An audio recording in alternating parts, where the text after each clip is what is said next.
ন্যাড়া মাথায় দেখা যাবে সুপারস্টার শাকিব খানকে।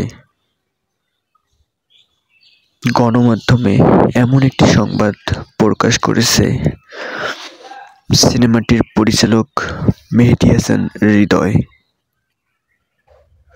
তিনি বলেছেন যে আমরা বরবাদ সিনেমায় সুপারস্টার শাকিব খানকে ন্যাড়া মাথায় দেখতে চলেছি বলে জানিয়েছেন মেহেদী হাসান হৃদয়।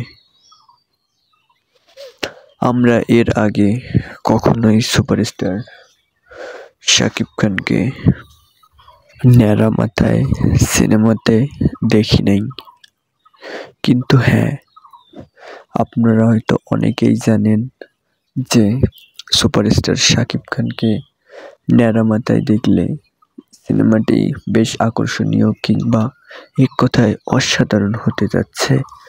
কিন্তু একটি কথা না বললেই নয়, আমরা অনেক আগেই সুপারস্টার শাকিব খানকে মাই নেম ইজ সুলতান একটি সিনেমাতে তাকে আমরা ন্যাড়া মাথায় দেখতে পেয়েছিলাম, যেখানে সাকিবের লুকটা ছিল একদমই ন্যাড়া এবং এই সিনেমাটি ছিল অনেক আগের এবং দর্শক জনপ্রিয়তা এই সিনেমাটি অনেক পেয়েছিল। শাকিব খানের এরকম ন্যাড়া মাথার অভিনয়ের জন্য দর্শকদের মনে তিনি জায়গা করে নিয়েছিলেন, কিন্তু আমরা শাকিব খানের এই লুক থেকে অনেক কিছুই শিখতে পেরেছিলাম। আপনারা হয়তো অনেকেই জানেন শাহরুখ খান শাকিব খানের পরপরই ওপার বাংলায় রাজত্ব করছেন শাহরুখ খান।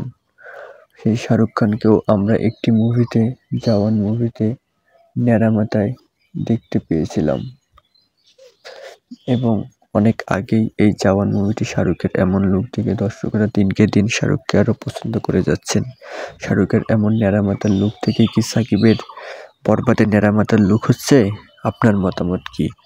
অবশ্যই কমেন্ট বক্সে জানিয়ে দেবেন। আমরা শাকিব খানকে সব লুকেই দেখতে পেয়েছি, যেমন ধরুন প্রিয়তমাতে বৃদ্ধ লোকে, তুফানে একদম তুফানের মতো লোকে, বরবাদে দেখতে পাবো। যদি ন্যাড়া মাথায় সাকিবকে বরবাদে দেখতে পারি তাহলে সিনেমা তো পুরাই বক্স অফিস বরবাদ করে দেবে। গাইস, আপনার মতামত কি? অবশ্যই কমেন্ট বক্সে কমেন্ট করে জানিয়ে যাবেন।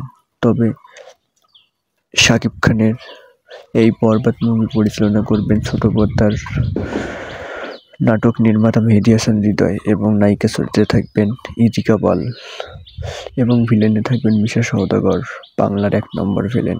শাকিব খানের এই মুভিটি কেমন হতে যাচ্ছে বলে আপনার মতামত অবশ্যই কমেন্ট বক্সে জানিয়ে যাবেন। তবে শাকিবকে কি আমরা ন্যাড়া মাথায় দেখতে পাবো, নাকি এটি আসলে আজব গুজব, তা আমরা সিনেমা দেখলেই বুঝতে পারবো আসলে ন্যাড়া মাথায় দেখতে পাবো কিনা। Thanks for watching guys.